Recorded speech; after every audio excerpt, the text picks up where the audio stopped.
بات ہے ایک جنگل کی، اور وہاں ایک کوا رہتا تھا۔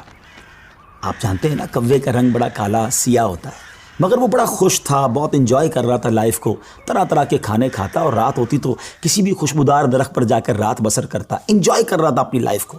اچانک اس کی نظر ایک سفید کبوتر پر پڑی۔ وہ سوچنے لگا کہ میں کالا اور یہ سفید، یہ کتنا خوبصورت ہے، کتنا اچھا لگ رہا ہے، مجھ سے زیادہ خوش تو یہ ہوگا۔ اب اسی خیال میں وہ پریشان رہنے لگا اور اسے رات کو نیند بھی نہ آئے۔ ایک دن وہ کبوتر کے پاس پہنچا اور کہا کہ تم کتنے خوش نصیب ہو، تمہارا رنگ سفید ہے اور میں تو کالا ہوں، تم سے زیادہ خوش تو کوئی نہیں ہوگا۔ کبوتر نے کہا پہلے میں بھی یہی سمجھتا تھا، لیکن جب میں نے طوطے کو دیکھا تو میں حیران ہو گیا کہ طوطے کے تو دو رنگ ہیں، میرے پاس تو ایک ہی رنگ تھا۔ تو طوطا زیادہ خوش نصیب ہے، وہ زیادہ خوش ہے، وہ زیادہ لائف کو انجوائے کر رہا ہے۔ اب کوا کبوتر کو چھوڑ کر طوطے کے پاس پہنچ گیا۔ کہا طوطے تم تو زیادہ انجوائے کرتے ہوگے، کتنے خوش ہوگے کہ تمہارے پاس تو دو رنگ ہیں جسم پر، تمہاری باڈی بہت خوبصورت لگتی ہوگی۔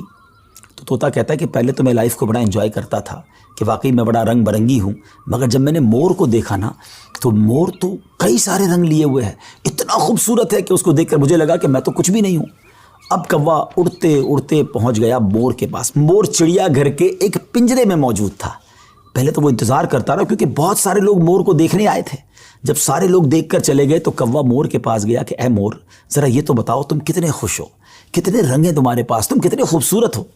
مور کہتا ہے پہلے تو میں یہی سمجھتا تھا کہ ہاں میں بہت خوبصورت ہوں، مگر پھر میں نے غور کیا کہ اسی خوبصورتی کی وجہ سے تو چڑیا گھر میں قید ہو گیا ہوں، روزانہ ہزاروں لوگ مجھے دیکھنے آتے ہیں مگر میں آزاد نہیں ہوں۔ اور پھر میں نے بڑا غور کیا کہ وہ کون سا پرندہ ہے جو چڑیا گھر میں قید نہیں ہے، تو مجھے سمجھ آئی کہ کوا ہی ایک پرندہ ایسا ہے جو چڑیا گھر میں قید نہیں ہوتا، اس کو کوئی قید نہیں کرتا۔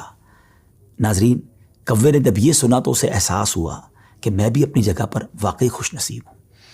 اب یہاں بظاہر تو یہ ایک فرضی واقعہ ہے، لیکن اگر اس کو ہم اپنی زندگیوں پر امپلیمنٹ کریں، اپنے بارے میں سوچیں، ہمارے پاس بہت کچھ ہے، لیکن جب کسی کو ہم سے زیادہ والے کو ہم دیکھتے ہیں نا تو ہمیں اپنی چیزیں کمتر نظر آنے لگتی ہیں، اپنا گھر چھوٹا لگنے لگتا ہے، اپنی موٹر سائیکل، اپنی گاڑی، اپنی سائیکل وہ ہمیں بڑی کمتر لگتی ہے جب کسی کی بڑی گاڑی دیکھتے ہیں، کسی کا بڑا گھر دیکھتے ہیں، کسی کی لائف سٹائل کو دیکھتے ہیں، جو ہے اس پر انجوائے نہیں کرتے بلکہ اس پر شکوہ کرتے ہیں، ناشکری کرتے ہیں۔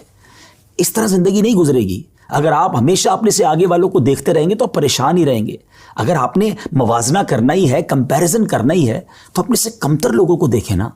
کئی لوگ بڑی مشکل زندگی گزار رہے ہیں، اللہ نے مجھے اور آپ کو بہت خوشحال رکھا ہے، جی ہاں، اب بھی ہم لاکھوں کروڑوں سے اچھے ہیں، لیکن مسئلہ یہ کہ ہمیں تو آگے والوں کو دیکھ کر ڈیمورلائز ہونا ہوتا ہے۔ شکر ادا کیجئے، اور سبحان اللہ، میرے رب کا تو وعدہ بھی ہے نا قرآن میں، لَإِن شَكَرْتُمْ لَأَزِيدَنَّكُمْ، تم میرا شکر